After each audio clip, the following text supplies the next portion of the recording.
Mesdames, Messieurs, bienvenue dans le dernier cri. Je suis votre veilleur de nuit. Éteignez les lumières et allumez une bougie. Installez-vous confortablement, mais pas trop. J'espère que la porte d'entrée est bien verrouillée à double tour et qu'il n'y a personne sous votre lit. Ne tenez pas compte des petits bruits autour de vous. Ce n'est probablement pas grand-chose, même si votre chien aboie au fond du jardin. Ce soir, je vais vous emmener dans un village isolé. Un village encerclé par les montagnes. Là-bas, la nuit n'est pas un moment, c'est une règle.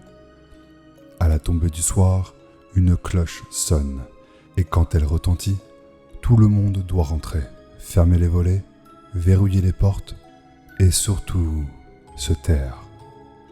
Si pendant cette histoire, le silence vous semble trop lourd, n'essayez pas de le briser. Bienvenue dans le village.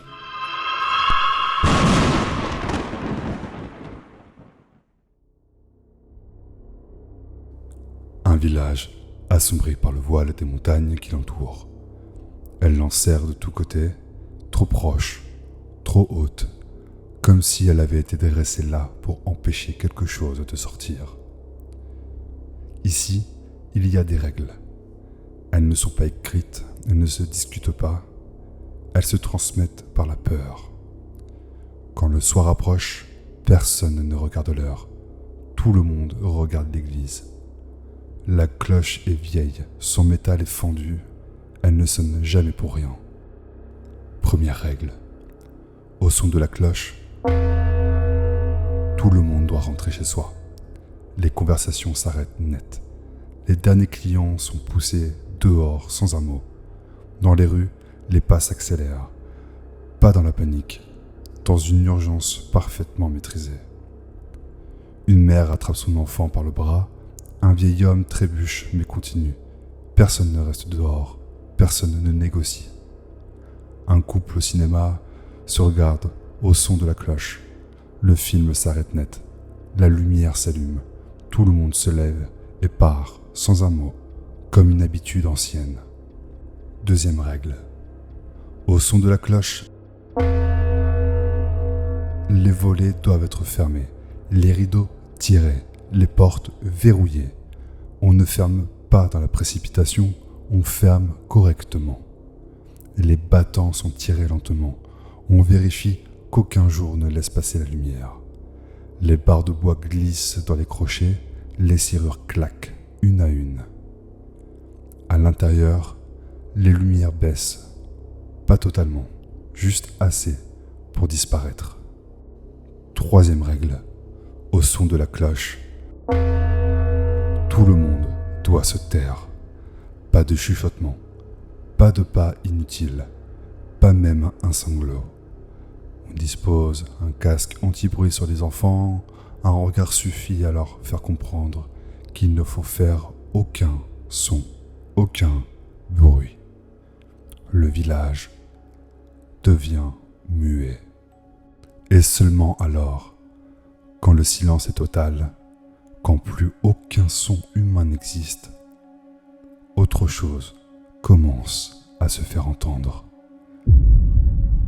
Une fois le silence total installé dans le village, quelque chose change. Pas immédiatement. D'abord, il n'y a rien. Un silence si dense qu'il semble absorber le moindre souffle. Puis, très lentement, des sons apparaissent. Pas des pas, pas une présence identifiable. Des conversations, lointaines, étouffées, comme si des gens parlaient à voix basse dans les rues, sans jamais former de phrase complète. On distingue des intonations, des débuts de mots, des respirations qui ne semblent pas humaines, mais qui essaient de l'être. Les voix glissent entre les maisons, s'arrêtent parfois devant une façade, puis repartent. À l'intérieur des maisons, personne ne bouge. Les habitants retiennent leur souffle. Ils savent. Les murmures se rapprochent alors des portes. On les entend juste derrière le bois, tout près. Des syllabes isolées, des tentatives, un prénom mal prononcé, une voix trop grave, une autre trop lente. Comme si quelque chose répétait ce qu'il a entendu dans la journée, sans comprendre le sens. Les poignées vibrent parfois très légèrement, pas assez pour faire du bruit, juste assez pour être ressenti.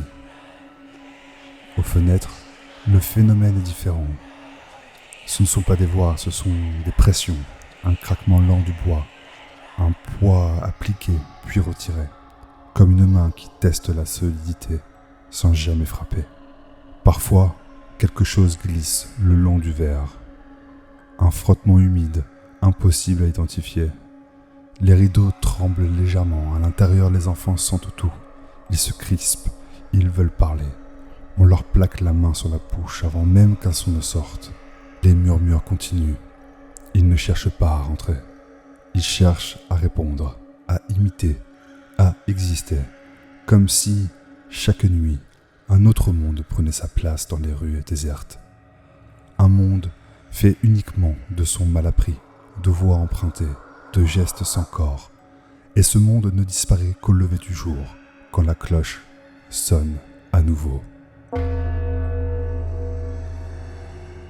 Alors seulement les murmures cessent, les pressions disparaissent, les rues redeviennent muettes, comme si rien ne s'était passé. Mais dans chaque maison, personne ne dort vraiment, parce que tous savent que la nuit suivante reviendra. Cette première partie de cette histoire s'achève ici.